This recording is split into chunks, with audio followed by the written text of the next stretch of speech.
kita akan mengajar sebagian atau sebagian besar materi dari Pancasila Desa. Di sini saya Muhammad Nurdiansa, saya Hamid Nurdi, saya Abdul Jatrio. Sekian dari kita akan membahas satu persatu dari materi tersebut. Oke, di sini saya akan menjelaskan status BI sebagai bank sentral. Ada yang tahu statusnya BI sebagai bank sentral? Tidak tahu. Sebagai induk. Nah, karena ya sekarang di sini saya akan menjelaskan lebih lengkapnya. Bank sentral di Indonesia yang bernama Bank Indonesia atau yang disebut BI merupakan lembaga negara yang independen dan bertanggung jawab penuh atas kebijakan moneter negara. Bayangkan, BI sebagai lembaga perekonomian Indonesia yang bertugas menjaga stabilitas nilai rupiah dan sistem keuangan agar tetap sehat dan terkendali. Ia tidak mencari keuntungan seperti bank komersial pada umumnya, melainkan fokus pada tugas-tugas kita yang menopang perekonomian nasional. Jadi intinya, bank Indonesia ini bukan mencari keuntungan dari kayak bank BRI, BCA ataupun Mandiri.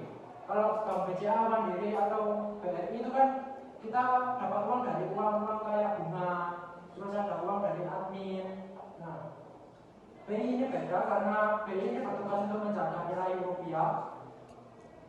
BI menstabilkan. Jadi kalau nilai rupiah dari kayak 2019 itu COVID sampai sekarang masih nggak melonjak jauh seperti negara lain, itu karena Bank Indonesia ini menetapkan rupiah itu sebagai uang yang kuat lah di Indonesia. Mata uang yang sah.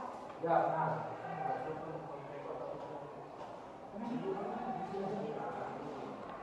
Kemudian ada sebelumnya ada yang tahu logonya BI itu gimana? Ya ada B sama U.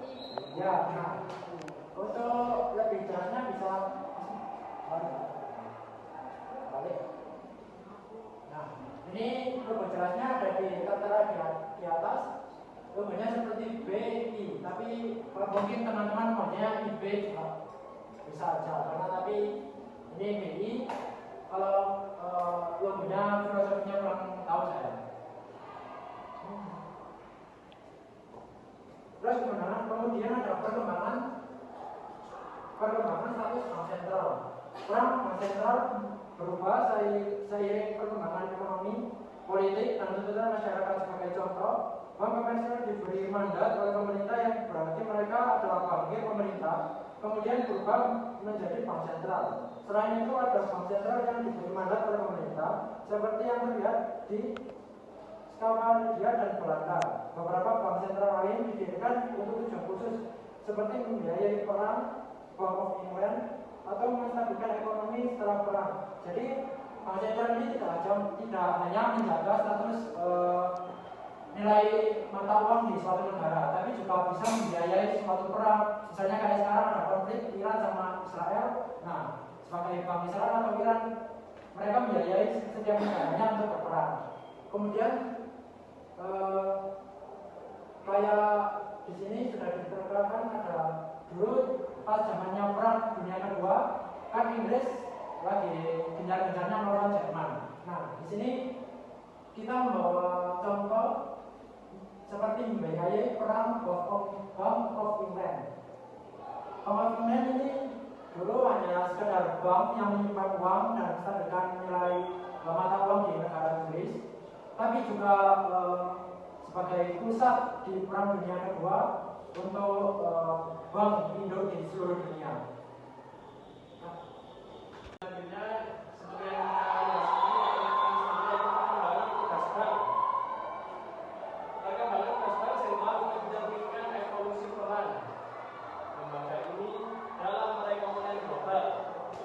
yang semakin kompleks dan terintegrasi. Awalnya fokus utama bank sentral terbatas pada penerbitan dan pengaturan peredaran uang, memastikan kelancaran sistem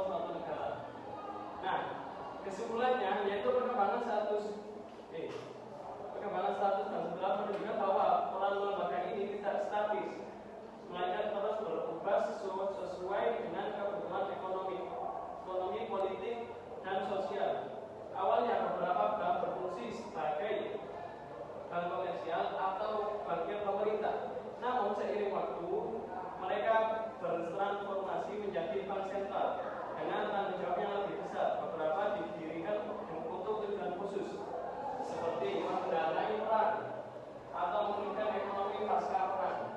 Hal ini menunjukkan bahwa pembentukan dan peran bank sentral sangat dipengaruhi oleh konteks sejarah dan kebijakan negara masing-masing. Nah, selanjutnya itu perkembangan bank. Pengertian modern dari bank sentral pertama kali muncul di negara industri maju, terutama di Amerika Utara dan Eropa. Sebelum mencapai bentuknya saat ini, bank sentral telah mengalami banyak transformasi bahkan di banyak negara secara bertahap berkembang menjadi lembaga keuangan utama dan menjadi bank sentral resmi. Ini disebabkan oleh fakta bahwa mereka ditugaskan untuk menerbitkan uang kertas dan berperan sebagai bank dan agen pemerintah. Nah, seperti itu. Dan kesimpulannya yaitu perkembangan bank sentral merupakan hasil dari proses panjang dan bertahap yang terjadi terutama di negara-negara industri maju. Awalnya bank-bank tertentu diberi tugas penting seperti menerbitkan uang kertas dan melayani kepentingan pemerintah. Seiring waktu, tanggung jawab tersebut menjadikan mereka lembaga keuangan utama dan yang kemudian diakui secara resmi sebagai bank sentral. Hal ini mencerminkan peran strategis bank sentral dalam sistem keuangan nasional terus berkembang sesuai dengan kebutuhan zaman. Oke, selamat sore teman-teman. Di kesempatan kali ini saya akan menjelaskan tentang Bank Dunia. Apakah teman-teman sudah tahu tentang Bank Dunia? Oke, saya sekarang akan. Sudah. Tolong Mbak jelaskan. Bank dunia itu banknya besar seperti dunia yang ada di dunia. Seperti itu ya.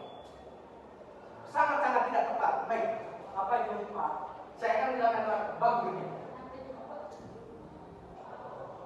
Bank Dunia, Bank Dunia merupakan lembaga keuangan internasional yang memiliki peran penting dalam mendorong pembangunan di negara-negara berkembang. Lembaga ini telah memberikan kontribusi yang signifikan dalam mengurangi kemiskinan dan meningkatkan standar hidup di banyak negara. Namun, Bank Dunia juga telah menerima kritik karena kondisi pinjamannya kurang transparan dan dampak lingkungan dari beberapa proyek yang didanainya. Selanjutnya, kita akan skip langsung saja ke Bank Sentral Indonesia. Bank Sentral di Indonesia yang bernama Bank Indonesia atau BI merupakan lembaga negara yang independen dan bertanggung jawab penuh atas kebijakan moneter negara. BI sebagai nakoda perekonomian Indonesia bertugas menjaga stabilitas nilai rupiah dan sistem keuangan agar tetap sehat dan terkendali. Ia tidak mencari keuntungan seperti bank komersial pada umumnya, melainkan fokus pada tugas-tugas vital yang menopang perekonomian nasional. BI memiliki gedung-gedung megah di berbagai kota besar. Namun, kekuasaannya terletak bukan pada arsitektur bangunannya, melainkan pada kemampuannya dalam mengatur peredaran uang dan menjaga stabilitas sistem keuangan.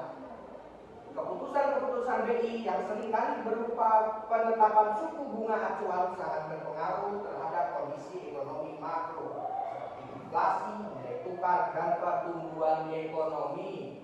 Mungkin hanya itu saja yang bisa saya sampaikan. Selanjutnya akan dijelaskan kepada teman saya. Yang selanjutnya adalah hubungan bank sentral dengan lembaga keuangan. Bank Indonesia dapat menjalin hubungan dengan berbagai pihak, baik di dalam negeri maupun internasional, untuk melaksanakan tugasnya dalam bidang ekonomi, moneter, dan perbankan. Hubungan yang terjadi antara Bank Indonesia dan berbagai pihak internasional merupakan bagian dari komunitas otoritas keuangan global. Bank Indonesia telah bekerjasama dengan beberapa perusahaan yaitu yang A itu The Southeast Asian Central Bank Research and Training Centre, yang B The Southeast Asian New Zealand and Australia Forum of Banking Supervision SENZA, terus The Executive Meeting of East Asian and Pacific Central Banks atau UMIAP. itu tujuan utama bukan bank sentral dengan lembaga keuangan berikut. Ini tujuan utama hubungan bank sentral dengan lembaga keuangan adalah untuk menjaga stabilitas sistem keuangan, mengatur peredaran uang, mengawasi kinerja lembaga keuangan, serta mendukung pelaksanaan kebijakan moneter agar ekonomi tetap stabil dan sehat. Yang selanjutnya tujuan dan tugas pokok Bank Indonesia. Tugas pokok Bank Indonesia yang pertama nomor 1 mengatur, menjaga dan memelihara kestabilan nilai rupiah.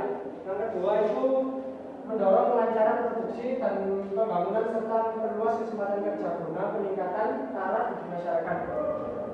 Terus tujuannya 1 menjaga stabilitas moneter dan sistem keuangan, 2 mendukung pertumbuhan ekonomi, 3 menjalankan fungsi sebagai bank pemerintah, 4 membangun hubungan internasional. Itu saja.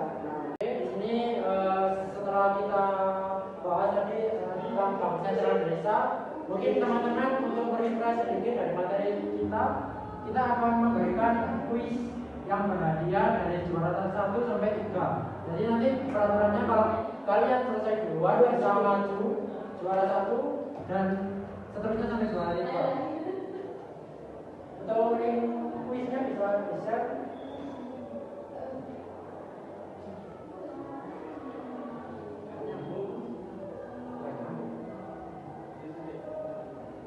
Oke teman-teman, sekarang kita sudah masuk ke dalam kuisnya.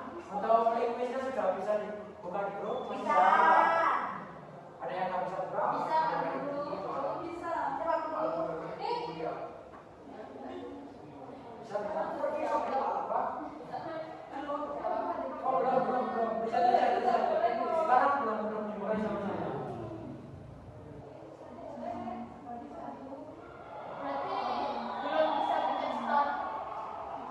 Bisa langsung testa, tapi belum saya mulai. Jadi kalau mau mulai sesuai peraturan kalau mau hadiahnya.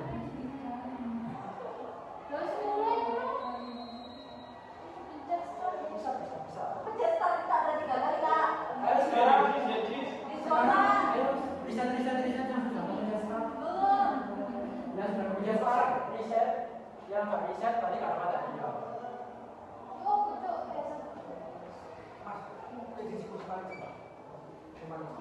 Video yuk. Itu. Udah belum? Udah nggak usah ditungguin biar senang. Sudah teman-teman. Sudah. Oke sekarang bisa dimulai. Bisa. Dengan siapa? Hah?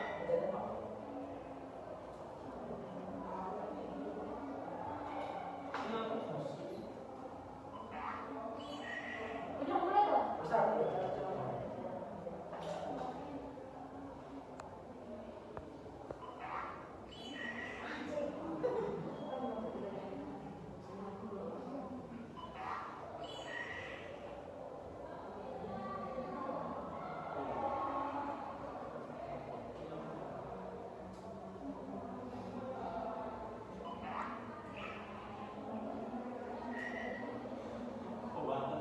Oke, di sini sudah terdapat juaranya. Yang pertama juara 30.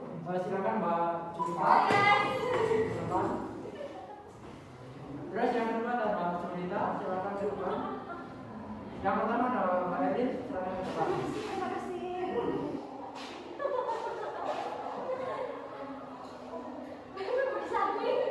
Tiga orang ini kan sangat jago ya teman-teman. Nggak tahu dia itu menggunakan apa.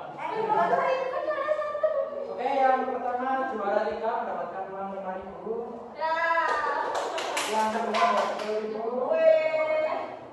Yang ketiga ada 20.000. Sama saya mau ini. Tapi ini semua dipotong pajak. Oke, sekarang kita sudah berakhir di sesi modul Bank Sentral Indonesia. Sekian dari kelompok kita.